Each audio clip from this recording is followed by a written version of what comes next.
You've been a bit subdued. Well, give me your take on Arsenal then.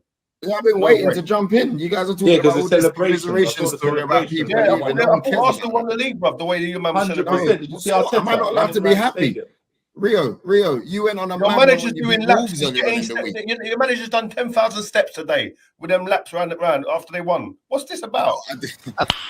Nice. Look, Rio Ferdinand here. These guys on look, great channel they have. It's been 48 hours since Arsenal won. And the hate, the anxiety, the anger, the frustration, the rattled nature from rivals, from Liverpool fans, from the media, continues and it rumbles on. Arsenal fans, you shouldn't be triggered by this. It's a sign that you are a dangerous team, a scary team, and a side that all of your rivals know are going to be absolutely potent, not just this season, but potentially in the years to come as well. 2 years on the bounce as title contenders. Not a great team yet. You've got to win those major trophies, and that it's got to be said. But Rio kind of joining the bandwagon of the Jamie Carragher's, the Gary Nevilles, the Richard Keys of, I can't believe Arsenal celebrated a win in this way when, look, I love Rio. Rio is a hero of mine, genuine hero. I don't know him personally, but as a Man United player, I love this guy. And I also like him as a pundit. I like a lot of the things that he says. But this here is just pure salt. This is heart attack level, stroke level salt that he is spreading here. I've seen Man United, whether we won the title that year or not, have mad celebrations after really big and important wins. But people just can't handle the Arsenal haven't fallen away as many suggested. Take a little listen to the rest of this. It's such an interesting clip with Joel and the guys. With the fans, you know what I mean? I was celebrating with the fans, but yes, shout out to Big Dog. Arsenal today. You saw Arsenal today and thought, yeah, these lot like are on it. You that performance today. I didn't see that. No. You lot are just some hate. No, I've been genuine. I'm like, I've got nothing against Arsenal, but I didn't see I didn't see that and think, oh yeah. Title free contenders. It's true. I didn't feel that. From what the celebrations I saw didn't correlate with how I felt about like what the outcome of this game meant. It didn't mean that, and it didn't mean like it felt like you guys are on to win the league now. It's such an interesting one there because for me, I have no idea what they're talking about. I don't get it. It was stated by the world and his dog that if Arsenal didn't win, their title race was over. So that's partly for the celebration. Secondly, we will watch that game. Arsenal dominated every single area of the pitch. I think barring possession, but most of Liverpool's ball that they held was in their own half and it was not in dangerous areas. And that was through the design of Arsenal. If you look at the volume of chances created by Liverpool, if you look at how often they were pressed, how often they lost the ball in their own half, so many different metrics that would back up the eye test that I would say 95% of football fans saw.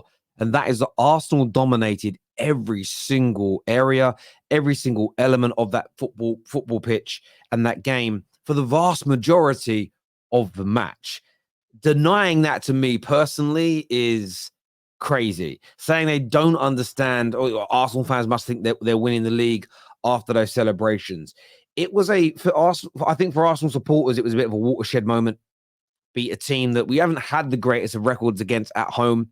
We've beaten a team that if we failed to win against, everyone says we can't handle pressure today and we had to win and we did. I understand it completely. Now they move on to the next one. They have to go and beat West Ham. They have to go and beat other teams. But the way the celebration police have come out, the way we've even got people, I'm not sure who the guy on the bottom left is. I'll have to research his name to be fair, playing it down like he didn't see how good Arsenal were. And I've seen a lot of Liverpool fans say that since Sunday. A lot of Liverpool fans since Sunday have said we were the better team. It wasn't a 3-1 win for Arsenal. For me personally, that is just absolutely crazy. In fact, I've seen one Liverpool fan, though, said the complete opposite. Take a listen to this. I've realised from the Liverpool game against Arsenal. Now, you guys are probably going to call me reactionary, but let me land. Firstly, I believe that we're not quite on the level of Man City and Arsenal. But let me finish. disagree with that.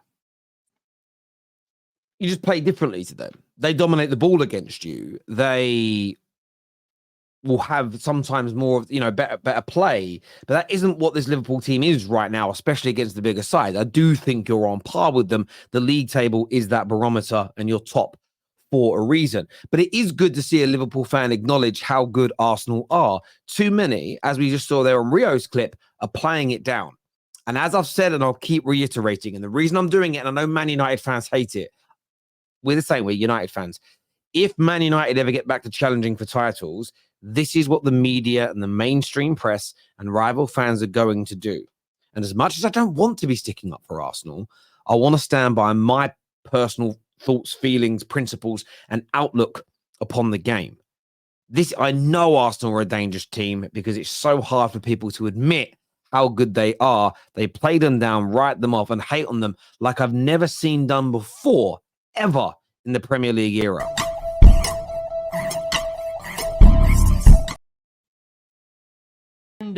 But look, one Pratt of the Week contender that's not in the podcast is probably some Chelsea fans, if I'm being honest.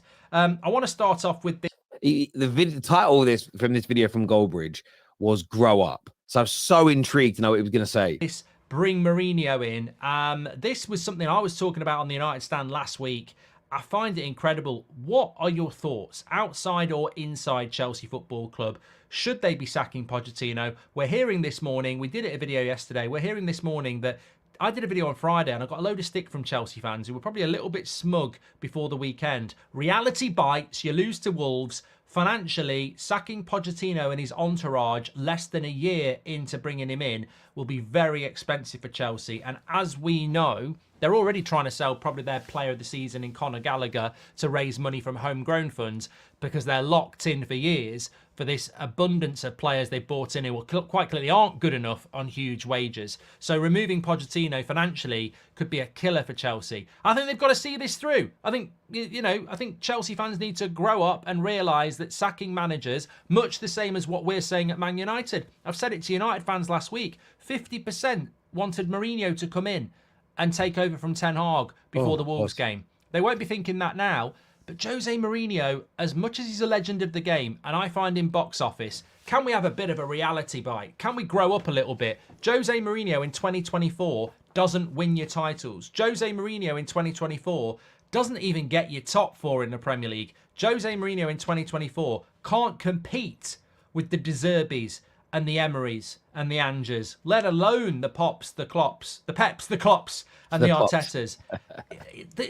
Time has gone. It's the Arsene Wenger thing. Like, would I bring Sir Alex Ferguson back to manage Man United? No, I wouldn't. Let him enjoy his retirement. He's a great of the game.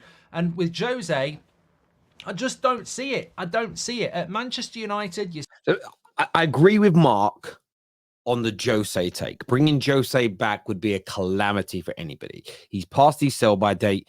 He should be put out to pasture. Don't touch him. That I concur with on every single level. Where I disagree, so I actually agree with him that some Chelsea fans have got some growing up to do. And I also echo that Man United fans have got some growing up to do. I feel that the social media era and our access to clubs and our access to journalists and experts in these fields have really given us a deeper education of the game that we maybe didn't have 10, 15, 20 years ago. And the understanding around a club structure and understanding about the recruitment and everybody singing off the same hymn sheet is so important. And I don't think football fans focused on that when I was growing up like they do now. And it's important to, because it makes you understand exactly what's going on. So I agree that people have got to grow up and understand that just sacking Poch or just sacking Ten Hag is not going to fix either of our clubs. But that doesn't mean that Poch can't be sacked. I think the problem is, and I'm looking at Chelsea in the same way as I look at Man United, I think whatever they've tried to do in the last 18 months has failed. I think trying to fix it is going to take longer than knocking it all down and starting again from scratch. But when you start again from scratch, I also think you've got to remove the manager, so it's a completely fresh environment and take. So I do agree with him about Jose. I do agree that I think Chelsea fans, along with United fans, have got to grow up in a certain respect. but I don't think they should just stick it out and continue what they're doing with Poch. I'm just at a point right now. Look, my mind might change in a few weeks, few months. I might say, I got that wrong. But with everything we're reading about the way players' wives are speaking about him, certain players like Enzo Fernandez looking to push moves away from the club, the club want to sell players that he's been starting and giving captaincies to. That tells me there's a toxic mess behind the scenes that if you're going to fix a club, it's all got to be removed together because the stench has already got onto him. But I'd love to get your take on it, people. You may disagree with me. You may agree with Mark. You may disagree with both of us and want to say something different, but that's the point of our platforms. Please hit the like button. Make sure you're subscribing. Until next time, take care. Goodbye. God bless. And I'll see you again soon. Peace.